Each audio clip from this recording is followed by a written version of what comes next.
राहत मिलती हुई नजर नहीं आ रही है। आज अगर तापमान की बात करें तो 41 डिग्री तक तापमान पहुंच चुका है। बारिश की कोई संभावना फिलहाल नजर नहीं आ रही है। उत्तर भारत में हीट वेव का अलर्ट जारी है। पंजाब, हरियाणा और यूपी में भी भीषण गर्मी का प्रकोप देखने को मिल रहा है। तो दिल्ली और उत्तर भारत में भीषण गर्मी का असर लगातार बढ़ता जा रहा है। मौसम विभाग के अनुसार आज तापमान में 41 से 43 सेल्सियस तक बने रहने की संभावना है और फिलहाल बारिश की कोई भी संभावना नजर नहीं आ रही है। पिछले दिनों भी तापमान सामान्य से 3 से 5 डिग्री अधिक दर्ज किया गया है। मौसम विभाग का अनुमान है कि आने वाले 4 दिनों में तापमान में और बढ़ोतरी हो सकती है। वहीं पंजाब और हरियाणा में अगले 2 दिनों के लिए, उत्तर प्रदेश में अगले 5 दिनों तक के लिए हीट वेव का अलर्ट जारी किया गया है। मौसम वैज्ञानिकों ने लोगों को सतर्क रहने और दोपहर के समय में बाहर निकलने से बचने की सलाह दी है।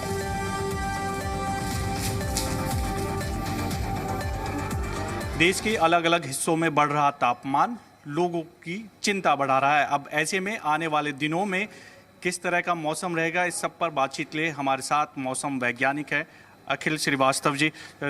आप देख रहे हैं किस तरह का जो मौसम है, अचानक से मौसम में बदलाव हुआ है। जो उमस भरी गर्मी है वो बहुत ज़्यादा देखने को मिली और तापमान में लगातार बढ़ोतरी देखने को मिल रही है। जी देखिए, जो मुख्य रूप से उत्तर पश्चिम भारत का क्षेत्र है, यहाँ पर लगातार तापमान में थोड़ी सी वृद्धि देखने को मिल रही है। हमारा अनुमान भी यही है कि अगले 4 दिनों के दौरान यहाँ 2 से 3 डिग्री सेंटीग्रेड का अधिकतम तापमान में बढ़ोतरी देखने को मिल सकती है, जिसकी वजह से कुछ स्थानों पर हीट वेव की जो कंडीशन है वो सेटिस्फाई हो सकती हैं। इसको देखते हुए पंजाब, हरियाणा में कल से 2 दिनों के लिए, वहीं उत्तर प्रदेश में कल से अगले 5 दिनों के लिए हीट वेव की चेतावनी जारी की गई है। वहीं बात करें हम पूरी भारत की, तो यहाँ पर भी बिहार, झारखंड के साथ साथ में गैंगेटिक वेस्ट बंगाल में अगले 2 दिनों के दौरान हीट वेव कंडीशन हो सकती है। साथ साथ उड़ीसा में भी हीट वेव कंडीशंस रह सकती हैं। इसके बाद में हमारा अनुमान है कि थंडरस्टॉर्म एक्टिविटीज़ का एक दौर जो शुरू हो सकता है, जिसकी वजह से तापमान में थोड़ी सी गिरावट पूर्वी राज्यों में देखने को मिल सकती है और हीट वेव कंडीशन से थोड़ा सा निजात मिलती हुई दिख रही है।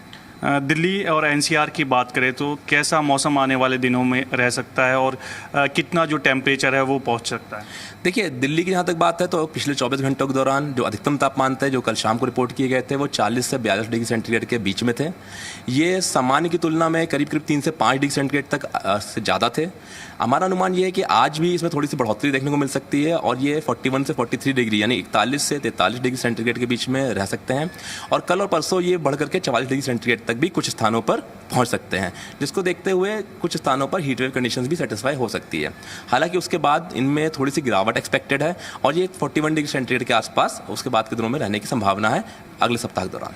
बारिश की संभावना है एनसीआर के क्षेत्र में या अभी नहीं, लोगों को इसी झुलसती हुई गर्मी में रहना पड़ेगा? देखिए, अभी फिलहाल बारिश की बहुत ज़्यादा संभावना नहीं दिख रही दिल्ली के ऊपर। इसमें मुख्य रूप से हम देखेंगे तो अगले 3 दिनों के दौरान आसमान साफ रहने की संभावना है, जिससे कि जो धूप है उसको भी कड़ी धूप देखने को मिल सकती है। इसके बाद के जो 4 दिन रहेंगे सप्ताह के, उसमें थोड़ा सा पार्टली क्लाउडी स्काई कंडीशंस बनती दिख रही हैं। क्योंकि अक्सर जो टेम्परेचर है वो मई जून में जाके इतना हाई होता है, लेकिन इस बार थोड़ा जल्दी आ गया क्या?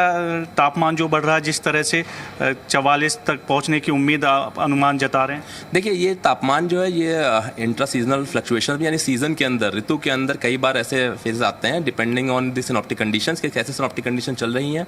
अगर कोई थंडरस्टॉर्म एक्टिविटी चल रही होती है तो तापमान में काफ़ी गिरावट देखने को मिलती है, जैसा कि हमने अप्रैल के शुरुआती सप्ताहों में देखा था, जिससे तापमान में कोई खास वृद्धि देखने को नहीं मिल रही थी। हालांकि अब इस एक्टिविटी में काफ़ी कमी आई है।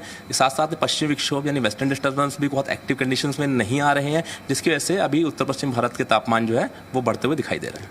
चलिए, बहुत बहुत शुक्रिया बातचीत के लिए। वीर जर्नलिस्ट